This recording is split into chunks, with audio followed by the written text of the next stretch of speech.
पिछले कई दिनों से मेरे साथ बहुत अजीब अजीब घटनाएं हो रही। आज अचानक से मेरे सीने में बहुत तेज दर्द होने लगा और ये दर्द बढ़ता ही जा रहा था, ठीक होने का नाम ही नहीं ले रहा था।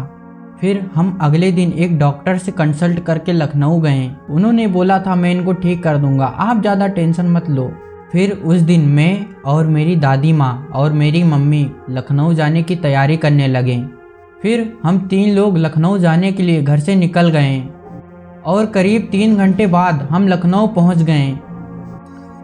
जब हम वहां पहुंचे तो मैंने डॉक्टर को कॉल करके मैंने पूछा कि कहाँ हो आप। तो उन्होंने बोला कि मैं अभी दिल्ली हूँ, कल सुबह तक वापस आ जाऊँगा। फिर हम तीनों वहाँ एक रिलेटिव के घर रुक गए और सुबह होने का इंतज़ार करने लगे। अब सुबह हो चुकी थी। हम तीनों फिर से एक बार और उनके क्लिनिक में गए। वहाँ जाने के बाद पता चला कि दिल्ली से आने के टाइम पे उनका एक्सीडेंट हो गया था और वो हॉस्पिटल में हैं। अब हम तीनों निराश होकर घर वापस आ गए। फिर मैंने यहाँ एक नज़दीकी हॉस्पिटल में दिखाया तो डॉक्टर ने मेरा ब्लड एंड ईसीजी वगैरह चेक करके कुछ दवाइयाँ दिखाने के लिए। ये रही वो सारी रिपोर्ट्स। अब मुझे दवाई खाते हुए 2 से 3 दिन हो चुके थे, लेकिन मुझे कुछ आराम नहीं मिल रहा था। हालत और ख़राब होती ही जा रही थी। फिर ऐसे ही रोज़ की तरह मैं एक दिन सुबह दवाई खा रहा था। वो दवाई 3 टाइप की थी। 2 दवाइयों को मैंने आराम से खा लिया, लेकिन तीसरी गोली खाते टाइम वो मेरे गले में अटक गई। मैं पूरा पसीना पसीना हो गया था। मैं अब सांस नहीं ले पा रहा था और माथे से मेरे पसीने की मानो जैसे बारिश हो रही। मम्मी मुझे फिर से हॉस्पिटल ले गईं और वहाँ पे जाने के बाद मैंने उस डॉक्टर को बोला कि मेरे गले में दवाई अटक गई है।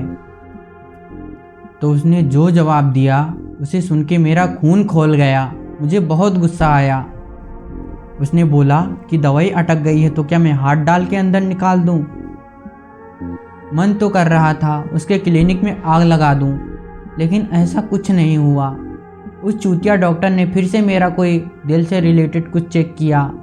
उसकी भी ये रही रिपोर्ट और उसने ये बताया कि तुम्हारी दिल की धड़कन बहुत तेज़ धड़क रही है और तुम्हें कुछ नहीं हुआ है। फिर हम वापस से घर आ गए। अभी भी मेरे गले में कुछ अटका सा महसूस हो रहा था और सांस भी बहुत देर देर में आ रही थी। मेरी मम्मी मुझसे घर आने के बाद बोली, चलो माता जी के मंदिर में चलते हैं, क्या पता वहाँ से कुछ ठीक हो जाए। और वहाँ पे जाने के बाद जो हुआ उसे देखने के बाद तो मुझे एक टाइम के लिए विश्वास ही नहीं हो रहा था। वहाँ पे जाने के बाद जो मेरे गले में अटका सा फील हो रहा था वो मानो गले से होकर तुरंत मेरे पेट में चला गया।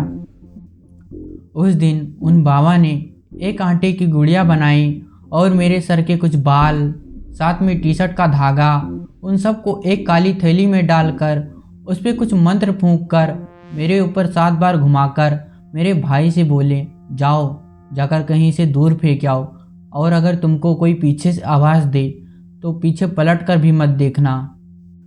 किसी भी कीमत पर तुम पीछे पलट कर मत देखना।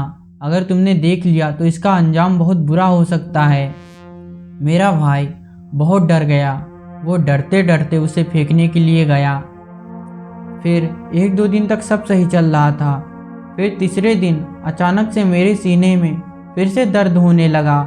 पेट भी कुछ खाता तो फूल जाता और सांस भी बहुत देर देर में आ रही थी। ऐसा लग रहा था कि अभी जान निकल जाएगी। मुझे बहुत देर देर में सांस आ रही थी और मेरे मुंह का जो सलाइवा था वो बार बार पूरा सूख जा रहा था और मेरे गले में फिर से कुछ अटकने जैसा फील होने लगा था। मैं बहुत अनकंफर्टेबल फील कर रहा था।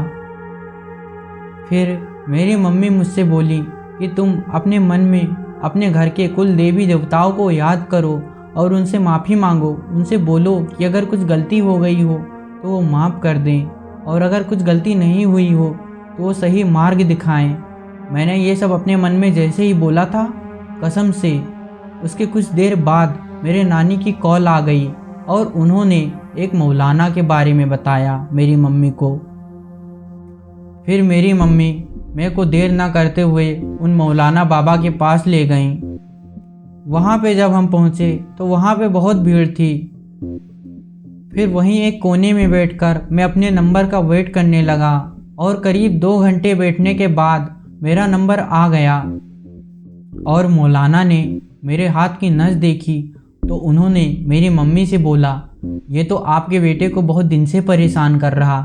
मैंने कुछ नहीं बोला, मैं बस चुपचाप उनकी तरफ देख रहा था। फिर उन्होंने मुझे एक ताबीज़ हाथ में बांधने के लिए दिया। उन्होंने बोला, इस ताबीज़ को सुबह शाम 20 चप्पल मार के लेफ्ट और राइट हैंड में पहनना है। ऐसा तुमको मंगलवार तक करना है। मौलाना बाबा ने मंगलवार को बुलाया है। अब इस ताबीज़ को पहने हुए मुझे 2 दिन हो गए हैं। मैं पहले से ठीक महसूस कर रहा था, लेकिन कभी भी पूरा मुंह का सलाइवा सूख जाता और सांस नहीं आती। आज सोमवार है और आज मैंने सपने में जो देखा उसे देख के मेरी रूह कांप गई। आज मैंने देखा कि मुझे कोई कह रहा कि तुम कल मर जाओगे। ये सपना देखने के बाद मैं बहुत डर गया और मेरी आँख 1:15 पे खुल गई। मैं पूरा पसीना पसीना हो गया था। आज मंगलवार है। मैंने ये बात मौलाना को बताई तो उन्होंने बोला, टेंशन मत लो। और हाँ, मौलाना बाबा ने ये भी बोला था, मंगलवार को आते टाइम 7 नल का पानी और 1 बोतल तेल, कुछ लिवांग लेते आना। अब आज मंगलवार है। आज हम वो सारी चीज़ें ले गए जो मौलाना बाबा ने लाने को कहा था। फिर मौलाना ने उस 7 नल वाले पानी को और तेल को दोनों को फूंक कर दिया मुझे और मुझसे कहा कि तेल को सुबह शाम लगाना और इस पानी को भी साथ में पीना। और साथ में एक चिराग भी दिया था। उन्होंने बोला था इस चिराग को 21 दिनों तक जलाना। और साथ में उन्होंने ये भी कहा था कि यहाँ से जाने के बाद 41 नीम की पत्ती को गर्म पानी में डालकर उसे नहा लेना। मैंने ठीक वैसा ही किया जो उन्होंने बताया था। अब मैं पहले से काफ़ी ठीक हूँ, लेकिन रात में मेरी आँख अचानक खुल जाती और मुझे बिल्ली की रोने की आवाज़ आने लगती। ऐसा मेरे साथ कई दिनों तक होता रहा। मैं अच्छे से सो नहीं पा रहा था। मेरे गले में वो अनकंफर्टेबल वाली फीलिंग्स आए जा रही थी। कभी कभी सांस भी नहीं आती थी। और एक दिन मैं दिन में सोने की कोशिश करने लगा। मेरी आँख कब लग गई मुझे पता ही नहीं चला।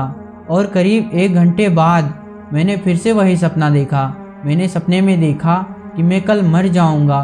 मैं इस बार भी बहुत डर गया था और अपने मरने का इंतज़ार करने लगा। अब आज वो दिन आ गया था जिस दिन मैं मरने वाला था, लेकिन मुझे कुछ नहीं हुआ। तब जाके मैंने चैन की सांस ली। अब 21 दिन भी पूरे हो चुके थे। मेरे सीने में जो दर्द था वो भी ठीक हो गया, लेकिन मेरे गले में अभी भी कुछ अटका सा महसूस हो रहा था और ऐसा लगता कि अभी जैसे ही कुछ खाऊंगा तो वो मेरे गले में ही अटक जाएगा। फिर और एक बार हम उन मौलाना बाबा के पास गए और उनको मैंने सारी बात बताई। तो इस बार उन्होंने मुझसे 3 अंडे लाने के लिए बोला और उन्होंने उन अंडों पर कुछ फूंक झाड़ करके मेरे ऊपर 7 बार घुमा के मुझसे बोला कि इन अंडों को चौराहे पे रख देना। ठीक मैंने वैसा ही किया।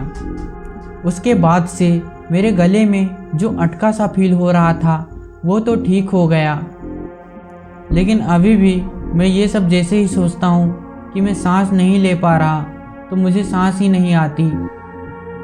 और अपनी उस जान बचाने की कोशिश में मैं जल्दी जल्दी मुंह से सांस लेने की कोशिश करने लगता।